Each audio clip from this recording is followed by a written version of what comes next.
हाय everyone, हमारा first lecture है plane electromagnetic waves in a non conducting medium.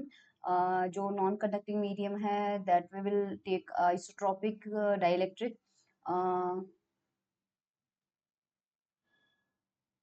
So isotropic dielectric का मतलब क्या है? आइसोट्रोपिक का मतलब उस मीडियम के अंदर जितनी प्रॉपर्टीज है वो सारी डायरेक्शन में जो है वो सेम है, तो that is isotropic. And dielectric के बारे में हम जानते ही हैं, मोर और less it is like insulator. So यहाँ पे कंसिडर कीजिए a non conducting medium which has same properties in all direction is called an isotropic dielectric. जैसा कि मैंने आपको बताया, उसमें जो मैक्सवेल की चार इक्वेशंस होती है वो क्या होती है, ये वी हैव टू रिमेम्बर। मतलब we have already studied these equation in BSc. इनका डेरिवेशन हमने किया है। हमारे पास में ये चार इक्वेशंस होती हैं। फर्स्ट हमारे पास होती है divergence of D, del dot D is equals to rho. Second one होती है divergence of B equal to zero. Third one curl of E del cross E is equals to minus del B over del t. And fourth one is curl of h del cross h is equals to j plus del d over del t. Now what are the quantities over here? So हमारे पास यहाँ जो capital D है that is displacement vector, और उसका जो value होती है वो हमारे पास होती है एप्सिलॉन E। ठीक है, this formula we have derived in BSc electromagnetism book. Okay, then comes B and H. So what is the relation between B and H? We know B is equals to mu times H. Okay, that we already know. So it is written over here. Next is J. J is current density and it is related to electric field with the formula J is equals to sigma E. And we are taking non-conducting isotropic medium, so J will be 0. Okay, J will be 0, and the relations J is equals to sigma E. This is nothing but the Ohm's law. It is the other form of V is equals to IR. And rho is equals to 0, we are considering the charge density is equals to 0. So therefore the Maxwell's equation in this case take the form. First one is del dot D is equals to rho. Okay, first one is del dot D is equals to rho, but rho is equals to 0 and D is equals to epsilon times E. Epsilon will go on RHS, so this will become del dot E equal to 0. So first equation will become like this. Then we come to second equation, which is del dot B equal to 0. So del dot B equal to 0, we will put B is equals to mu H. Then we will take mu on the other side. So the equation will become del dot H equal to 0. Okay, then curl of E is equals to minus del B over del T. Just put B is equals to mu times H. Mu will come outside the differentiation and it will become minus mu del H over del T. Similarly, curl of H. So in left hand side we have curl of H. On right hand side, first term is J, but we have considered J is equals to 0. So this will be 0. The second term is del D over del T. We will put D is equals to epsilon times E. Then we will take epsilon outside the differentiation and it will become epsilon del E over del T. I hope it is clear. अब हम क्या करेंगे? We will take the curl of equation 2C. We will take the curl of this equation. Okay, so that I have to do, I guess I need space for that. Okay, so I will take curl of this. Okay, so this will become curl of, already there is curl of E. It means del cross E. Okay, on right hand side minus mu del by del T, and what is here? H. But since we have taken curl, so it will be del cross H. Then we will put the value of del cross H from equation number D. Equation D, because here we have curl of H. What is curl of H? This is del cross H. So what is the value of del cross H? It is epsilon del E over del T. So we will put here epsilon del E over del T. Then what will become? Mu and epsilon we will take outside. Here we have del by del T, here also we have del by del T, so it will become del 2 upon del T square, and then we'll have E. Correct? And we have negative sign, so negative sign. here A cross B cross C, we will apply the vector identity A cross B cross C, so it will become let me share. Yes, this is del cross A is equals to del of del dot A minus del square A. So this will become del of del dot E minus del square E. So this is left hand side and this is right hand side. We know from first equation del dot E is equals to 0. So this minus will cancel out with this minus and this will come on left hand side. So we will get what we will get? We will get this equation number 5. Equation 5 को मैंने derive कर दिया है. Similarly आपको क्या करना है, whatever I have done with equation C, आपको इक्वेशन डी के साथ करना है. सो मैं आपको गाइड कर देती हूँ, पर ये सारी चीज मैं करूंगी नहीं, बट आपको क्या करना है वो मैं एक एक करके बता देती हूँ स्टेप बाय स्टेप. आपको यहाँ पर क्या करना है, इक्वेशन नंबर डी देखिए, सबसे पहले इस इक्वेशन का कर लेना है, राइट. दोनों साइड में यहाँ पे आपको कर लेना है डेल क्रॉस. उसके बाद में यहाँ पे आपको डेल क्रॉस ई आ रहा है, डेल क्रॉस ई की वैल्यू इक्वेशन सी से पुट करना है और इधर ए क्रॉस बी क्रॉस सी की वैल्यू पुट करना है. सो आपके पास में ये इक्वेशन आ जाएगी, equation number 6. 5 I have already derived. So हमारे पास जो इक्वेशन है, इक्वेशन नंबर 5 एंड 6, वो काफी रिजेंबल कर रही है एक दूसरे से. फर्क सिर्फ इतना है कि ई को एच से रिप्लेस कर दो या एच को ई से रिप्लेस कर दो. तो सपोज इन जनरल इन दोनों की बजाय अगर हम एक ही इक्वेशन लिखना चाहें तो सपोज हम ई और एच दोनों को किससे रिप्लेस करते हैं, स्मॉल यू से. सो ये इक्वेशन जो है ये कौन सा फॉर्म ले लेती है, हमारा ये वाला फॉर्म ले लेगी. इसमें मैंने ई की जगह या फिर एच की जगह बस स्मॉल यू पुट कर लिया है. तो दो इक्वेशन की जगह हमने एक ही इक्वेशन पुट कर दी. हम हमारे कन्वीनियंस के हिसाब से यू की जगह ई भी रख लेंगे और एच भी रख लेंगे. नाउ एक जनरल वेव इक्वेशन जो हमने वेव्स इन ऑसिलेशन में डिराइव की है बीएससी के अंदर, वो हमारे पास general wave equation equation number 8 से होती है. उसमें हमारे पास यहाँ पर 1/v² होता है, जबकि अभी हमने जो इक्वेशन निकाली है उसमें हमारे पास यहाँ पे म्यू एप्सिलॉन है. सो इक्वेशन 7 और 8 को कंपेयर करेंगे तो हमारे पास ये कोफिशिएंट इस कोफिशिएंट के इक्वल आएगा. सो हमारे पास 1/v² जो है वो किसके इक्वल आ रहा है, mu epsilon. we will find out the value of v from here, so we will get this expression. Okay, now mu is nothing but mu r mu epsilon naught and epsilon is equals to epsilon r epsilon naught. यहाँ पर क्या किया है, mu R को विच is relative permeability को के M से denote किया है और epsilon r which is relative permittivity इसे के आर से के ई से डिनोट किया है, क्योंकि इलेक्ट्रिक फील्ड के लिए है परमिटिविटी सो के ई और परमिएबिलिटी हमारी मैग्नेटिक फील्ड के लिए होती है तो के एम. ठीक है. सो हमारे पास यहाँ पे म्यू और एप्सिलॉन की जब ये वैल्यू पुट करेंगे तो ये वाला एक्सप्रेशन हमारे पास आ जाएगा. Correct, where Km is the relative permeability of medium and Ke is the relative permittivity of the medium.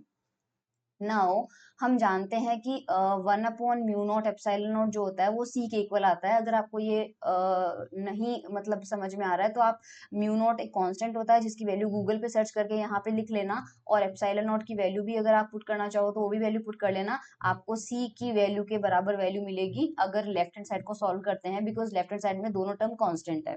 सो ये सी के इक्वल आ रहा है. सो इस एक्सप्रेशन को हम क्या लिख सकते हैं, इसको हम लिख सकते हैं 1/√ऑफ के एम को अलग लिखो एक बार, के ई को अलग लिखो और μ0 एप्सिलॉन नॉट को अलग लिख लो.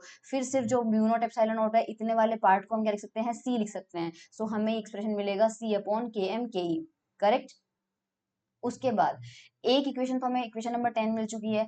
Now we know the refractive index. Refractive index को अगर अपन एन से डिनोट करें तो हमने ऑप्टिक्स में पढ़ा है refractive index is given by speed of light in vacuum and speed of light in medium.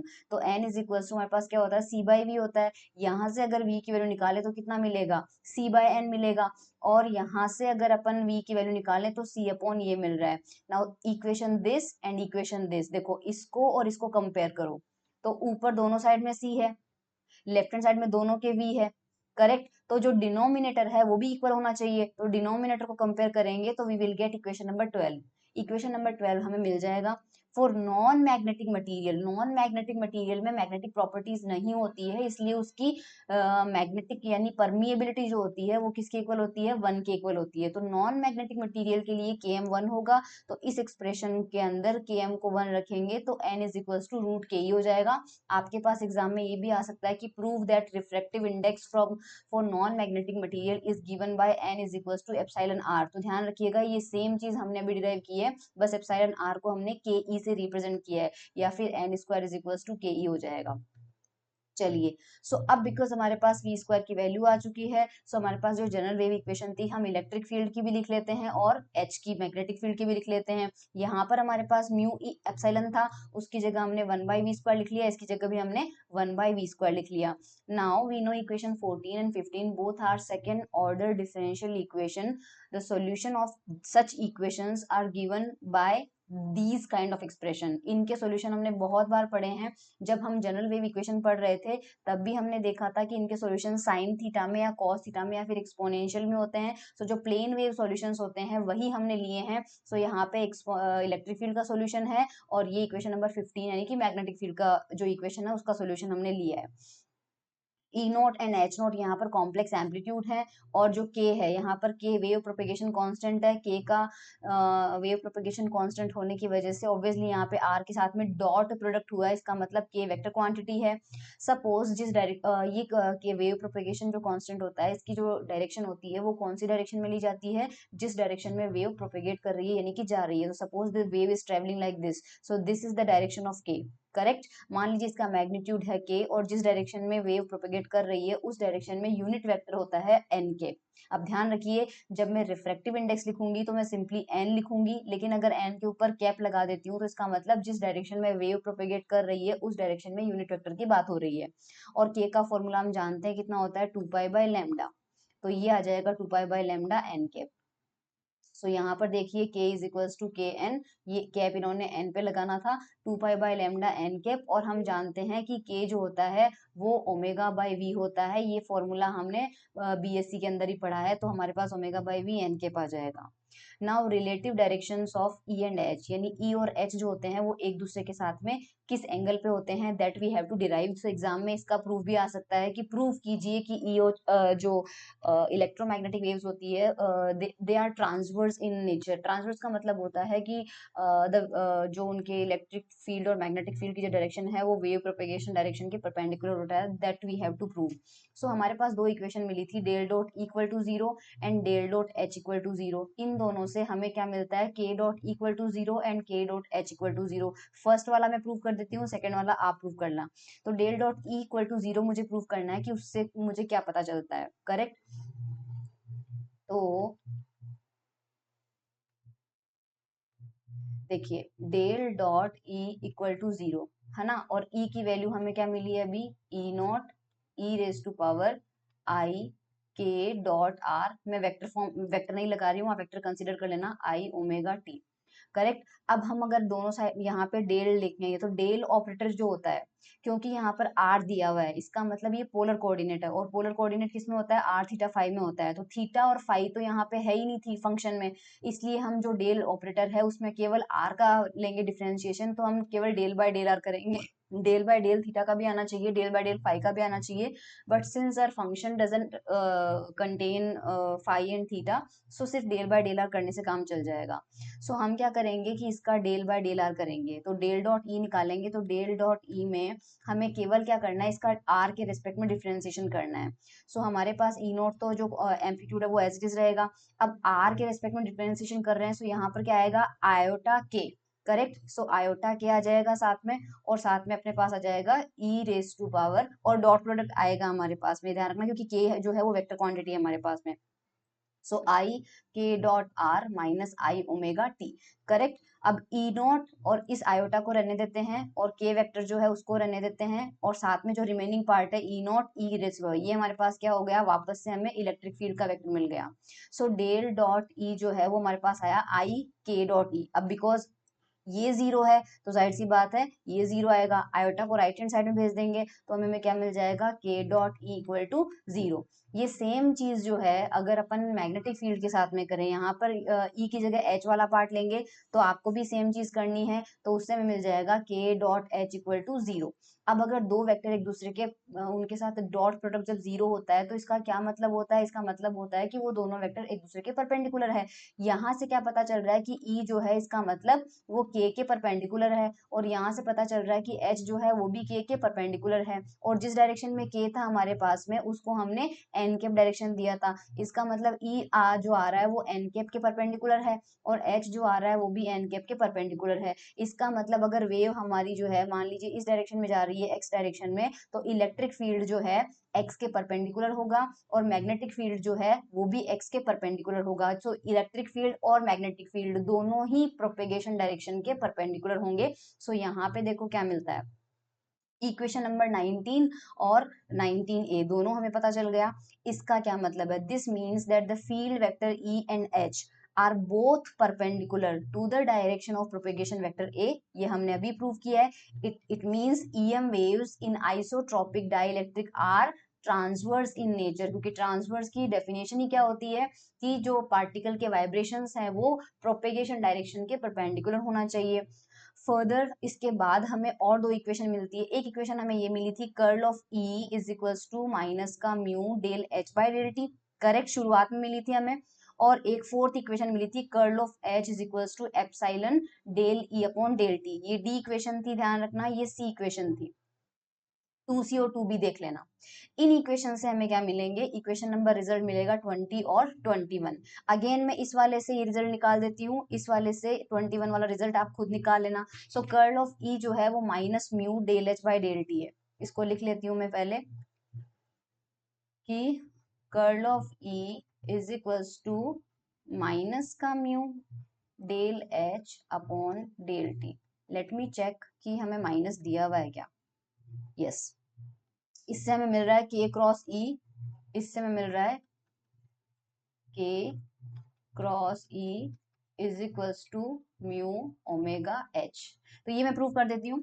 सो यहाँ पे हमारे पास में है बेसिकली डेल क्रॉस e, और वो है minus mu del h upon del t. e और h की वैल्यू पुट करते हैं। सो डेल क्रॉस e की वैल्यू है e naught e raise to power i k dot r minus i omega t is equals to minus mu del by del t H naught E raise to power i k dot r minus i omega t. Okay, अब again del operator में मैंने अभी भी बोला del by del are करेंगे केवल। सो इस expression का अगर आर के रिस्पेक्ट में डिफरेंशिएशन करते हैं तो बाहर क्या आएगा हमारे पास में, आई के आएगा, और बीच में क्या लगा हुआ है, क्रॉस। तो क्रॉस को टच नहीं करना है, आई के एज इट इज रखना है, क्रॉस रिमेनिंग पार्ट हमारा वापस वो का वही आ जाएगा, E naught E raise to power i k dot r minus i omega t is equals to minus mu. अब यहाँ पर डिफरेंशिएशन टाइम के रेस्पेक्ट में है। सो टाइम का कोफिशिएंट यहाँ पे क्या है, माइनस का आयोटा ओमेगा।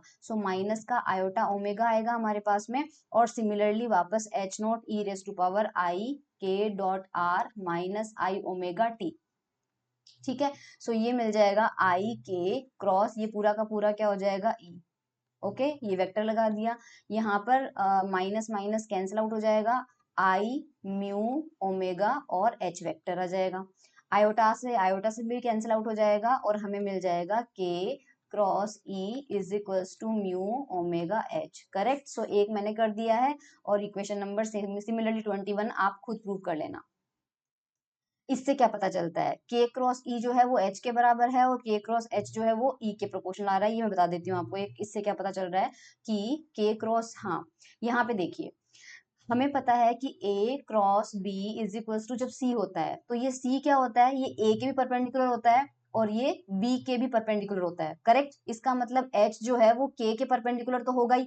अच्छा, हमने थोड़ी देर पहले प्रूव किया था कि जो एच है वो के तो पक्का परपेंडिकुलर है। सो के को मान लीजिए एक्स डायरेक्शन में, तो एच जो है अब किस डायरेक्शन में हो सकता है, वाई में या जेड में हो सकता है। लेकिन यहाँ पर क्या है, एच जो है वो ई के परपेंडिकुलर होगा। सो सपोज ई जो है अगर वो वाई डायरेक्शन में है तो एच किस डायरेक्शन में बचा, एच के लिए कौन सी डायरेक्शन बची, क्योंकि अगर ये एक्स में ले लिया ये वाई में ले लिया, एच इन दोनों के परपेंडिकुलर होगा, तो एच किस डायरेक्शन में बचा, जेड डायरेक्शन में ऑब्वियसली। तो इस इक्वेशन से ये पता चलता है कि जो एच है और ई है वो भी एक दूसरे के परपेंडिकुलर होंगे। सो इक्वेशन नंबर 20 और 21 से हमें ये पता चलता है that E and H are mutually perpendicular and they are also perpendicular to the direction of propagation vector के। यानी ई और एच एक दूसरे के परपेंडिकुलर है, वो हमें इक्वेशन 20 और 21 से पता चलता है, और वो आपस में परपेंडिकुलर है, ये हमें इक्वेशन नंबर 19 से पता चल रहा है, यानी इस इक्वेशन से पता चल रहा है। करेक्ट। तो ये दो आपके पास डेरिवेशन एग्जाम में पूछे जा सकते हैं। Now phase of E and H and wave impedance. अच्छा, एच हम इक्वेशन नंबर 20 से देखो, तो इक्वेशन नंबर 20 से अगर मैं एच निकालूं तो मुझे म्यू ओमेगा किधर भेजना पड़ेगा, लेफ्ट हैंड साइड में। सो एच की वैल्यू निकालेंगे तो हमें ये मिल जाएगा। करेक्ट। अगर हम यहाँ पे के की जगह, यहाँ पर जो के रखा हुआ है इसकी जगह के और एन केप रखें, तो के बाहर आ जाएगा और एन केप यहाँ रह जाएगा। करेक्ट। अब यहाँ पे हमें क्या दिया हुआ है, के ऊपर है ओमेगा नीचे है। करेक्ट। के बाय ओमेगा की वैल्यू यहाँ से निकालो, 1/v आएगा। करेक्ट। सो 1/v हमने यहाँ पर पुट कर दिया, के बाय ओमेगा की वैल्यू 1/v हमने यहाँ पे पुट कर दिया है। और 1/μv की वैल्यू कैसे निकालेंगे, हमें पता है कि 1/v जो होता है, v कितना होता है, 1/√μ एप्सिलॉन। तो 1/v कितना हो जाएगा, √μ एप्सिलॉन, और नीचे कितना है म्यू, तो म्यू की पावर 1 से 1/2 कैंसिल आउट हो जाएगा और हमें ये मिलेगा एप्सिलॉन अपॉन म्यू। तो हमें ये वाली वैल्यू यहाँ पे मिल जाएगी। ठीक है। अब यहाँ से h is equals to some constant, epsilon upon mu constant है, और e, दोनों के बीच में एक्सपोनेंशियल वाला पार्ट का रिलेशन नहीं आ रहा है। इसका मतलब जिस फेज में E होगा उसी फेज में H भी होगा। सो एक तो ये चीज पता चल गई। एक अगर मतलब E और H का रेशो अपन लेते हैं तो E और H का जो रेशो होगा वो E naught upon H note के बराबर होगा। रीजन, क्योंकि देखो अगर आप इनका रेशो लेते हैं, उसे सपोज Z से रिप्रेजेंट करते हैं, तो E बाय H का रेशो लेते हैं, तो E क्या था, E था E note E race to power I में जो भी टर्म था, divided by H naught E raise to power आई में जो भी टर्म था, सेम ही था, इसलिए एक्सपोनेंशियल से एक्सपोनेंशियल कैंसिल आउट हो जाएगा और ई नोट बाय एच नोट हमें मिल जाएगा। सो ये मिल जाएगा। अब ई नोट बाय एच नोट की जो वैल्यू है वो म्यू अपॉन एप्सिलॉन की वैल्यू किससे होगी, तो आप इक्वेशन नंबर 22 को फिर से ध्यान से देखिए। इक्वेशन नंबर 20 से देखिए इस चीज को। इक्वेशन नंबर 20 को मैं वापस लिखती हूँ। इक्वेशन नंबर 20 है हमारी h इज इक्वल्स टू, मैं इक्वेशन नंबर 20 को रीराइट कर रही हूँ, ठीक है, h is equals to epsilon upon mu, h is equals to root of epsilon upon mu n cross e। ठीक है, ये इक्वेशन नंबर 22 था। हमें पता है कि इलेक्ट्रिक फील्ड जो आ रही थी वो n के परपेंडिकुलर आ रही थी, तो इन दोनों का जो क्रॉस प्रोडक्ट है वो a क्रॉस b होता है, ab sine theta, magnitude of a, तो किसी भी यूनिट वेक्टर का मैग्नीट्यूड 1 होता है, और इसका मैग्नीट्यूड मान लीजिए e एज इट इज रहने देते हैं, और बीच दोनों के बीच में एंगल 90 का है, तो साइन 90 कितना हो जाएगा 1, तो ये e आ जाएगा, तो h is equals to root of epsilon upon mu times e हो जाएगा। अब अगर इनकी वैल्यू रखते हैं तो H naught exponential iota factor is equals to root of epsilon upon mu, और यहाँ पर ई नॉट एक्सपोनेंशियल आयोटा और सम फैक्टर, एक्सपोनेंशियल से एक्सपोनेंशियल आउट कैंसिल आउट हो जाएगा, और हमारे पास बचेगा H naught is equals to root of epsilon upon mu E naught. यहाँ से अगर E naught upon H naught की वैल्यू निकालें तो वो हो जाएगा root of mu upon epsilon, और इनके रेशो को हमने बोला था z, तो z की वैल्यू कितनी आ रही है, root of mu upon epsilon. Let me show you.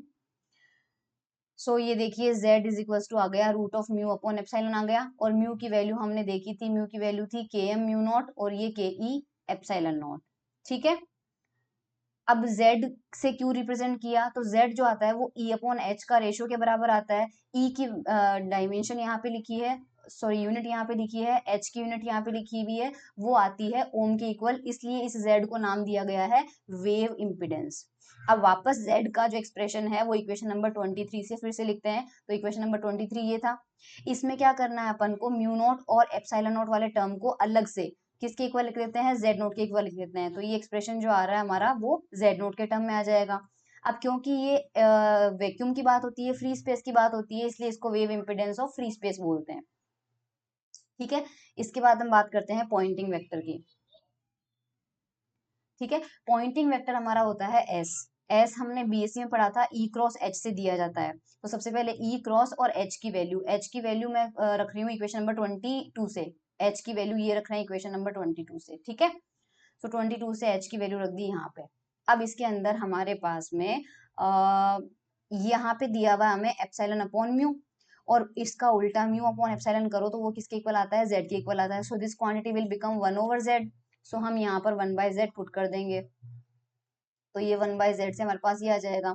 Now this is a cross b cross c, इसका एक्सप्रेशन लगाएंगे। सो यहाँ पे वेक्टर आइडेंटिटी आ जाएगी E dot E n cap minus E dot n cap ई।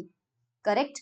अब यहां से देखो, ये यहाँ पे आपके पास क्या है, E dot n cap. We know E is perpendicular to n, that's why their dot product will be zero. So this quantity will become zero, and here E dot E will become E square upon Z. This is Z and n cap, this is the direction. Now if we take the time average of Poynting vector, so left hand side में S का average आ जाएगा और उसका formula ई cross आ जाएगा, और ये जो क्वांटिटी है इस पूरी क्वांटिटी पे एवरेज का साइन लग जाएगा। ई के ई स्क्वायर की वैल्यू पुट करेंगे तो ये ई की वैल्यू है, और यहाँ पे स्क्वायर पुट कर लिया। Now for finding the actual physical fields we often take real parts of the complex exponential. तो एक्सपोनेंशियल में हमारे पास साइन आयोटा साइन थीटा वाला टर्म भी होगा जो कि इमेजिनरी पार्ट होगा, बट हम एक्चुअल उसकी बात कर रहे हैं एनर्जी की, सो हम यहाँ पे रियल कंपोनेंट लेंगे। और एक्सपोनेंशियल आई थीटा का रियल कंपोनेंट होता है कॉस, तो कॉस स्क्वायर आ जाएगा, और कॉस स्क्वायर का एवरेज होता है 1/2, तो 1/2 यहाँ पे पुट कर दिया, और ये वैल्यू आ गई हमारे पास में। अब हम क्या करेंगे, यहाँ पे 1/z को तो एज इट इज रहने दो, और जो हमारे पास ई नॉट स्क्वायर बाय 2 था, correct, E naught square by 2 को हम रिप्रेजेंट करेंगे E R M S square से।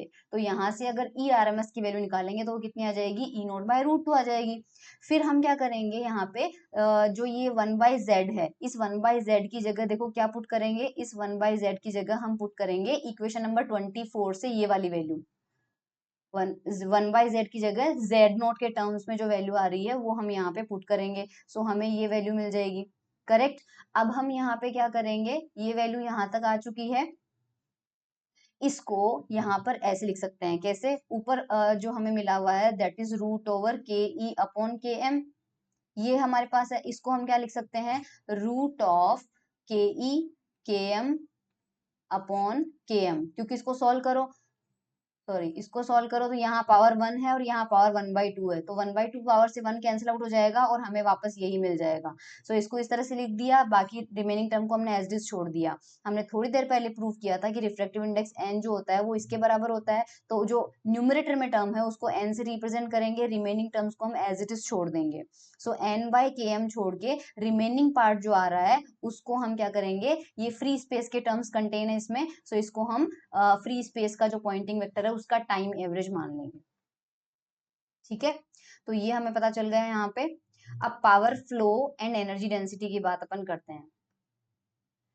देखो हमारे पास let us find the ratio of electrostatic and magnetostatic energy densities. Suppose electrostatic energy density small ue है और मैग्नेटोस्टैटिक एनर्जी डेंसिटी um है।